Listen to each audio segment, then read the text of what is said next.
Hello everyone. आज हम लोग पढ़ने वाले हैं क्लास 10th की अर्थशास्त्र की बुक से चैप्टर नंबर 2 की पार्ट 7। पिछले क्लास में हमने पार्ट 1 से पार्ट 6 तक कंप्लीट कर लिया है। अगर आपने वो वीडियो नहीं देखी है तो आप प्लेलिस्ट में जाकर देख सकते हैं। मैं हर एक सब्जेक्ट की प्लेलिस्ट की लिंक डिस्क्रिप्शन बॉक्स में भी दे दूँगी। तो चलिए शुरू करते हैं आज की क्लास। आज हम पढ़ने वाले हैं संगठित और असंगठित के रूप में क्षेत्रकों का विभाजन।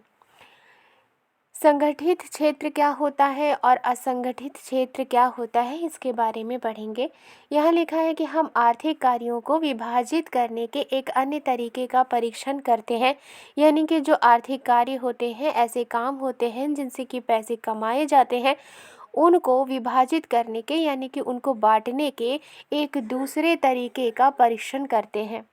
यानी कि आर्थिक कार्यों को विभाजित करने का दूसरा तरीका क्या है, इसे विभाजित कैसे कर सकते हैं, संगठित क्षेत्र में और असंगठित क्षेत्र में।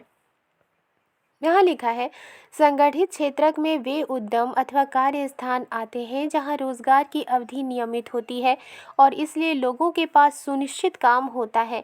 संगठित क्षेत्र क्या होता है? संगठित क्षेत्र में ऐसे काम आते हैं, ऐसे काम के जगह आते हैं जहाँ पर रोज़गार की जो समय होती है वो लिमिट होती है और इसलिए लोगों के पास सुनिश्चित काम होता है। यानी कि जो काम करने की जो समय है वो लिमिट होती है और इसीलिए लोगों के पास सुनिश्चित काम होता है, लिमिट काम होता है। वे क्षेत्रक सरकार द्वारा पंजीकृत होते हैं और उन्हें सरकारी नियमों एवं विनियमों का अनुपालन करना होता है। जिनके पास संगठित क्षेत्रक में रोजगार होता है, ऐसे संगठित क्षेत्रक में जो लोग होते हैं वे क्षेत्रक सरकार द्वारा यानी कि उस जगह की सरकार के जरिए वो पंजीकृत होते हैं, यानी कि रजिस्ट्रेशन किए हुए होते हैं और उन्हें सरकारी नियमों, चूँकि उनका रजिस्ट्रेशन हुआ हुआ होता है, इसलिए सरकारी नियमों और विनियमों यानी कि जो आदान प्रदान और खरीद बिक्री के जो नियम है उनका अनुपालन करना होता है। क्यों करना होता है? क्योंकि वो सरकार के जरिए पंजीकृत होते हैं। इन नियमों एवं विनियमों का अनेक विधियों जैसे कारखाना अधिनियम, न्यूनतम मजदूरी अधिनियम, सेवानुदान अधिनियम, दुकान एवं प्रतिष्ठान अधिनियम इत्यादि में उल्लेख किया गया है। ये जो सरकार के नियम होते हैं या फिर विनियम होते हैं, यानी कि जो खरीद बिक्री के नियम होते हैं, सरकार के नियम होते हैं, अनेक विधियों जैसे कि कारखाना अधिनियम है, न्यूनतम मजदूरी अधिनियम है, सेवानुदान अधिनियम है, दुकान एवं प्रतिष्ठान अधिनियम है, इत्यादि में उल्लेख किया गया है। ये जितने भी अधिनियम हैं, इनमें सरकार के नियमों का और विनियमों का उल्लेख किया गया है। इसे संगठित क्षेत्र कहते हैं क्योंकि इसकी कुछ औपचारिक प्रक्रिया एवं कार्यविधि है। इसे संगठित क्षेत्र क्यों कहते हैं? क्योंकि इसकी कुछ औपचारिक प्रक्रिया होती है। सरकार के ज़रिए एक औपचारिक प्रक्रिया होती है और कार्यविधि होती है, यानी कि काम करने की विधि होती है। कुछ लोग किसी के द्वारा नियोजित नहीं होते बल्कि वे स्वतः काम कर सकते हैं।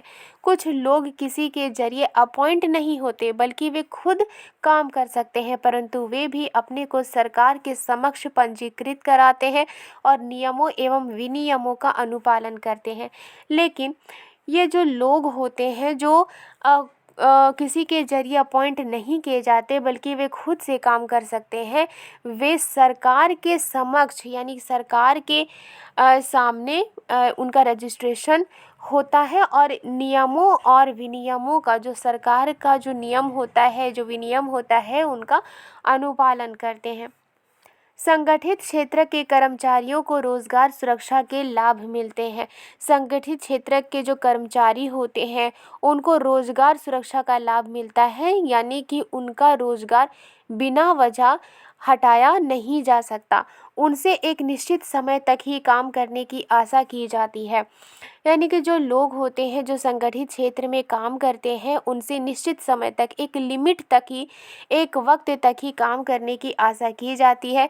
यदि वे अधिक काम करते हैं तो नियोक्ता द्वारा उन्हें अतिरिक्त वेतन दिया जाता है। यानी कि अगर वो ओवर टाइम वर्क करते हैं, ज़्यादा काम करते हैं, तो नियोक्ता द्वारा यानी कि जो मालिक होता है, जो उन्हें अपॉइंट करता है, उनके ज़रिए एक्स्ट्रा वेतन दिया जाता है यानी सैलरी दी जाती है। वे नियोक्ता से कई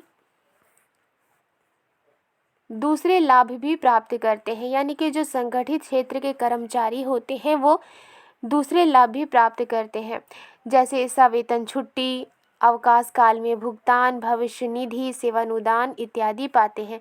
वे चिकित्सीय लाभ पाने के हकदार होते हैं और नियमों के अनुसार कारखाना मालिक को पेयजल और सुरक्षित कार्य पर्यावरण जैसी सुविधाओं को सुनिश्चित करना होता है। जब वे सेवानिवृत्त होते हैं तो पेंशन भी प्राप्त करते हैं।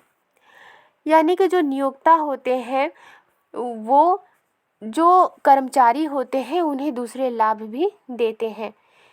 कर्मचारी को किस तरह के लाभ मिलते हैं?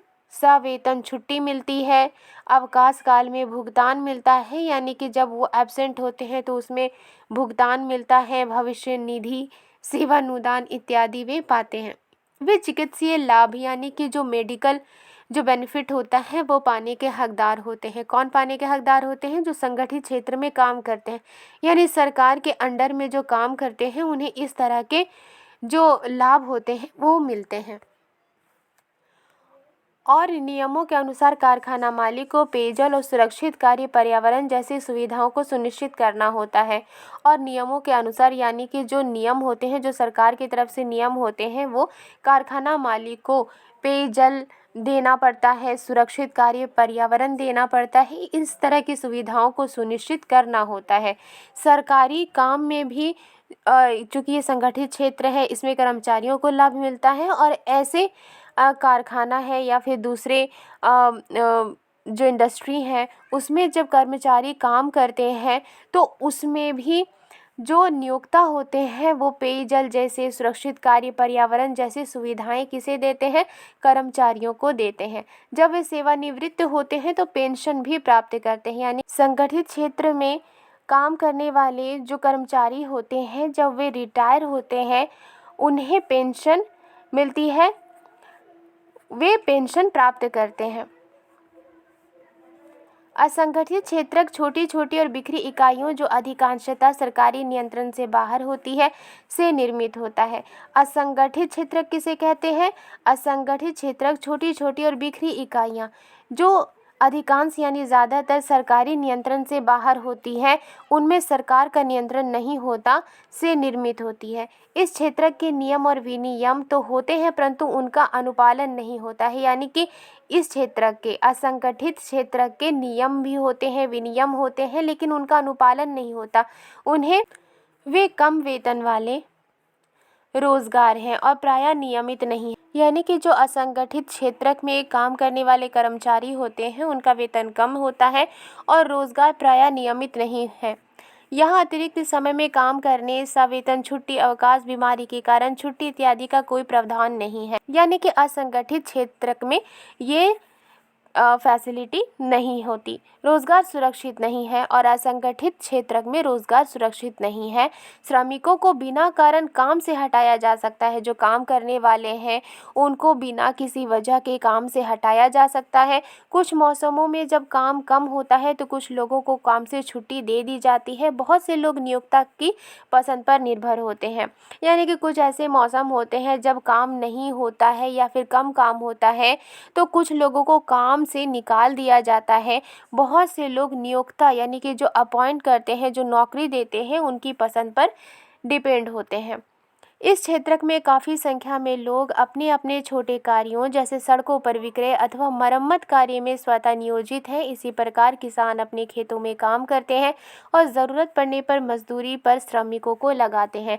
इस क्षेत्र में काफ़ी संख्या में लोग अपने अपने छोटे छोटे कामों में लगे होते हैं, जैसे सड़कों पर बेचना या फिर मरम्मत काम करना। इसमें वो खुद नियोजित होते हैं, खुद ये काम करते हैं। इसी तरह किसान अपने खेतों में काम करते हैं और ज़रूरत पड़ने पर मजदूरी पर श्रमिकों को लगाते हैं। यानी कि जब उन्हें खेतों पर काम करना होता है तो वो दूसरे लोगों को मजदूरी पर श्रमिकों को लगाते हैं।